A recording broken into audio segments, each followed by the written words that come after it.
To वाले ने वैसे चलाना तो है नहीं।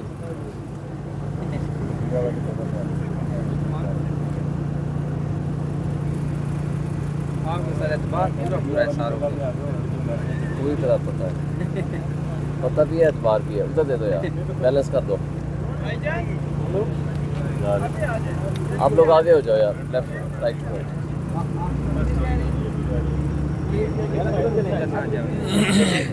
बिस्मिल्लाहिर्रहमानिर्रहीम। आज इमरान खान साहब को बिल आखिर कोई 20 दिन के बाद एक कोर्ट प्रोसीडिंग्स में उनको बुलाया गया और आज की प्रोसीडिंग्स शुरू हुई। और इस जेल सुप्रिटेंडेंट जिनको कंट्रोल जो पीछे बैठने वाले लोग हैं वो करते हैं, आज मुझे और हम तीनों वकला को नहीं जाने दिया गया अंदर। अल-कादिर ट्रस्ट केस में हालांकि मेरा वकालतनामा भी मौजूद है और कोर्ट के आर्डर्स, एक से ज़ायद कोर्ट के आर्डर्स मौजूद हैं। और पिछले 3 दिन पहले हमें अदालत के तौहीन अदालत के ऊपर इन्होंने ख़ुद मिन्नत करके बुलाया और हमारी मुलाकात कराई थी, आपको याद है। तो आज मुझे तो बल्कि कोर्ट के अंदर से बाहर यानी जेल के अंदर जाने दिया और जेल के अंदर जाने के बाद फिर वापस बुलाया गया कि नहीं जी अभी आपकी परमिशन नहीं आई। तो इस तरह जो कुछ इनको कंट्रोल किया जा रहा है और जिस अंदाज से हमारे दाखिले बंद होते हैं, पीछे कंट्रोलिंग अथॉरिटी जो है उनको क्या तकलीफ़ है वो ख़ुद ही बता सकेंगे इंशाअल्लाह। इस बारे में आज ही जेल सुप्रिटेंडेंट और उससे मुतल्लिक़ा जो लोग भी हैं, मैं उनके ख़िलाफ़ तौहीन अदालत की कार्रवाई करूँगा। आज ही उनके ख़िलाफ़ पिटीशन फाइल करूँगा। दूसरी बात, ये बुनियादी इंसानी हक़ है इमरान खान साहब का कि उनसे उनके वकला की मुलाकात हो। Court proceedings open court trial हुआ करता है। ओपन कोर्ट ट्रायल का मतलब है कि जो वकला या आम पब्लिक के लोग जाना चाहें उनको इजाज़त होती है, लेकिन यहाँ जो वकील हैं जिनका वकालतनामा है उनको जाने की इजाज़त नहीं। तो मुझे बता दें ये क्या फेयर ट्रायल होगा या क्या ओपन कोर्ट ट्रायल होगा? ये एक शैम ट्रायल है।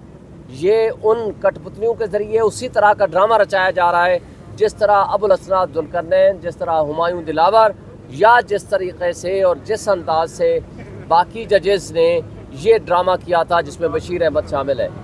और लेकिन हम ये समझते हैं कि अब इंसाफ का निज़ाम बेहतर होना चाहिए। होगा या नहीं अभी ये आने वाले जजेस के किरदार के ऊपर मुनहसर है। एक वो मुतासिब जज काजी ईसा जो दीवारों पे लिखवाने के लिए कि जी मुल्क में बुनियादी इंसानी हुकूक कुछ क्या हैं, उसके लिए 12 करोड़ रुपए लगा दिए गए। और वो एक्चुअली लगे या नहीं लगे वो बात की बात है, लेकिन सवाल ये है कि दीवारों पे तो आपने लिखवा दिए, लेकिन जिन इंसानों को दीवारों में चुना जा रहा था उस वक्त आप मसनत इक़्तिदार पे मुनसिफ की कुर्सी पे बैठे थे और जो जुल्म बर्बरियत आपने अपने हाथों से अपने कलम से की है उसकी ज़िम्मेदारी सारी ज़िंदगी ताहयात और तुम्हारे मरने के बाद भी तुम भुगतोगे, इस जहान में भी और अगले जहान में भी इंशाअल्लाह। ऐसे जालिम मुनसिफों का भी एहतसाब होगा और वो एहतसाब सिर्फ ये नहीं है कि अल्लाह के यहाँ होगा, इंशाअल्लाह यहाँ भी होगा। उस एहतसाब का निज़ाम ज़रूर कायम होगा और उनके ख़िलाफ़ प्रोसीडिंग्स भी होंगी। और उसके साथ जो वो यहाँ कबूतर उड़ाने आया था नवाज शरीफ, आपको पता है कि काजी ईसा के आने के बाद यहाँ पाकिस्तान में आया, फ्रॉड इलेक्शंस में शामिल हुआ और डॉक्टर यास्मीन राशिद से हारने के बावजूद 74,000 जाली वोट डाल के अपने आप को जाली तरीक़े से जितवाया और कठपुतलियों की हुकूमत बनवाई और उसके जाने से एक दिन पहले मुल्क छोड़ के भाग गया। लिहाजा ऐसे जो डीलर होते हैं, ऐसे जो भगोड़े होते हैं, उनका सियासत से कोई अमल दखल नहीं होता। अवाम को रिजेक्ट कर चुकी है।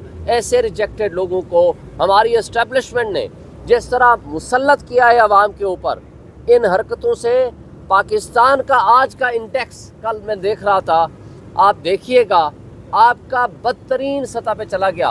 ह्यूमन राइट्स का मसला हो, आपका निज़ाम इंसाफ का मसला हो, निज़ाम कानून का मामला हो, कोई भी सब्जेक्ट है उसमें हम बद से बदतरीन सतह की तरफ तेज़ी से गामज़न हैं और वो इन कठपुतलियों की हरकतों की वजह से हैं। आज पूरे पाकिस्तान की स्टेट मशीनरी अगर इस्तेमाल हो रही है तो इमरान खान और PTI वर्कर्स के ख़िलाफ़, और बजाय इस बात के کہ وہ ملک کی بہتری اور ترقی کے لیے کام کریں، وہ اس وقت پاکستان میں سوائے ابتری پیدا کرنے، قیاس پیدا کرنے اور نارکی پیدا کرنے کی طرف راغب ہیں۔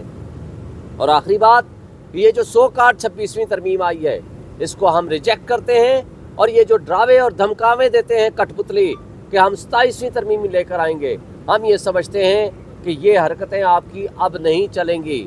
انشاءاللہ ہم یہ مطالبہ بھی کرتے ہیں کہ پاکستان کی سپریم کورٹ اپنے جو بنیادی ان کی ذمہ داری ہے کہ آئین کو پریزرو کرنا اور پروٹیکٹ کرنا، لوگوں کے بنیادی انسانی حقوق کا تحفظ کرنا، وہ تحفظ کریں، ورنہ آپ اپنی ڈیوٹی میں فیل ہوں گے۔